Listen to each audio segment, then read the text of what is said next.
मित्रों नमस्कार, मैं GSL पांडे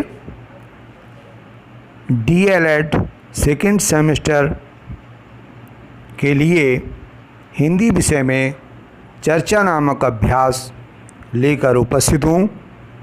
ध्यान दीजिए। सबसे पहले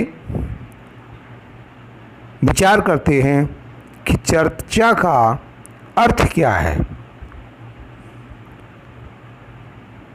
ध्यान दें कि किसी विषय पर अपने विचार रखना तथा दूसरे के विचारों को सुनना तथा एक सार्थक निर्णय पर पहुंचना चर्चा कहलाते हैं, चर्चा में सम्मिलित किए जाते हैं। चर्चा प्रायः मौखिक होती है। चर्चा में सदस्य एक समूह में होते हैं। समूह छोटा या बड़ा हो सकता है। अब विचार करते हैं कि चर्चा कितने प्रकार की होती है। शिक्षण में चर्चा दो प्रकार की मानी गई है। नंबर एक अर्थात पहली है अध्यापक केंद्रित चर्चा और दूसरी है विद्यार्थी केंद्रित चर्चा।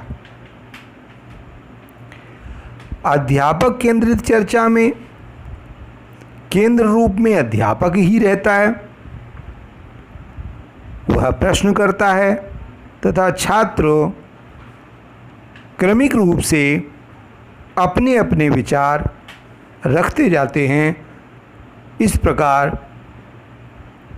एक समस्या तक के समाधान तक पहुंचने का प्रयास किया जाता है। किंतु विद्यार्थी केंद्रित चर्चा में, जिसे कि हम समूह चर्चा भी कहते हैं, इसमें विद्यार्थी अधिक सक्रिय रहते हैं। वे खुले रूप में अपने विचार रखते हैं तथा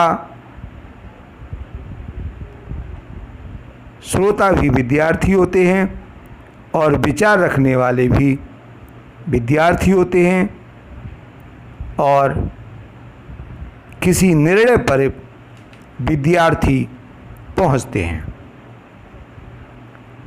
इस प्रकार विद्यार्थी केंद्रित चर्चा विद्यार्थियों से प्रधान रूप से परिपूर्ण होती है। आगे देखते हैं समूह चर्चा की संरचना। शिक्षा शास्त्री हिल ने समूह चर्चा का ज्ञानात्मक नक्शा दिया है। उन्होंने इसके लिए 9 सोपान बनाए हैं। पहला है शब्द एवं संकल्पनाओं को परिभाषित करना।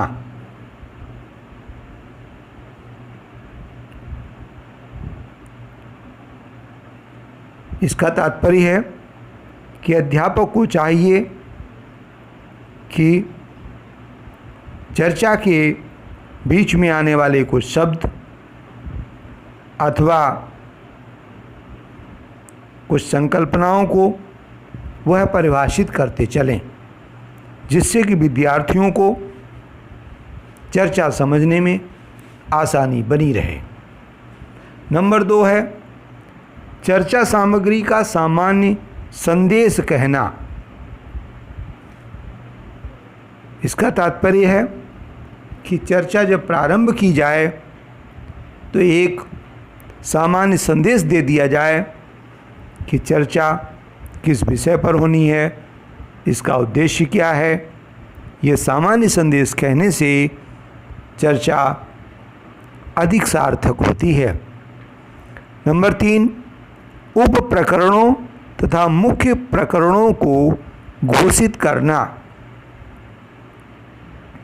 इसका तात्पर्य है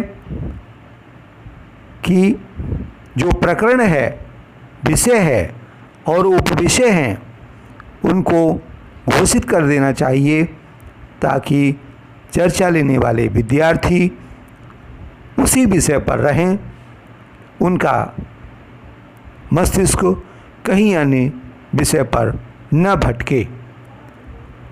अगला है समय का आवंटन। इससे तात्पर्य है कि अध्यापक चर्चा प्रारंभ करने से पूर्व प्रत्येक विद्यार्थी के लिए समय निश्चित कर दें अथवा चर्चा का पूर्ण समय निर्धारित कर दें कि इतने मिनट में चर्चा समाप्त करनी है। नंबर 5, प्रकरण एवं उप प्रकरणों पर चर्चा। इसका तात्पर्य है कि चर्चा के बीच में कोई प्रकरण रखे जाते हैं, किसी दूसरे व्यक्ति के, किसी दूसरे विद्वान के कथनों को रखा जाता है, तो उन पर भी चर्चा कर ली जाए। नंबर 6, सामग्री का अन्य ज्ञान से एकीकरण करना। इससे तात्पर्य है कि जो चर्चा की जाए उसमें अन्य लेखकों या विद्वानों का ज्ञान अगर प्रमाण के रूप में प्रस्तुत किया जाता है तो उसे भी एकीकृत कर लेना चाहिए, एकत्र कर लेना चाहिए। नंबर 7, चर्चा किए गए मुद्दों का अनुप्रयोग। इसका अर्थ है कि चर्चा में जो जो मुद्दे रखे गए हैं उनका अगर प्रयोग किया गया है, उन सभी मुद्दों पर चर्चा की गई है, तो उसे भी हमें मनन कर लेना चाहिए, उस पर भी चिंतन कर लेना चाहिए। नंबर 8, उपयोग में लाई गई सामग्री का मूल्यांकन। इससे तात्पर्य है कि चर्चा में जो सामग्री प्रयोग में लाई गई है या उपयोग में लाई गई है उसका भी हम मूल्यांकन बीच बीच में करते रहें। नंबर 9, चर्चा एवं अन्य सदस्यों का मूल्यांकन करना। यहाँ ध्यान देने का विषय है कि जिन जिन लोगों ने चर्चा की है उन सभी की चर्चा का हम क्रमबद्ध मूल्यांकन कर लें और चर्चा के अंत में किसी निष्कर्ष पर पहुंचने का प्रयास करें, तभी चर्चा सार्थक होती है। इस प्रकार हिल ने ये 9 समूह 9 सोपान दिए हैं। विद्यार्थियों, इसी विषय पर कल हम बात करेंगे कि चर्चा के, समूह चर्चा के कौन कौन लाभ हैं। आप सभी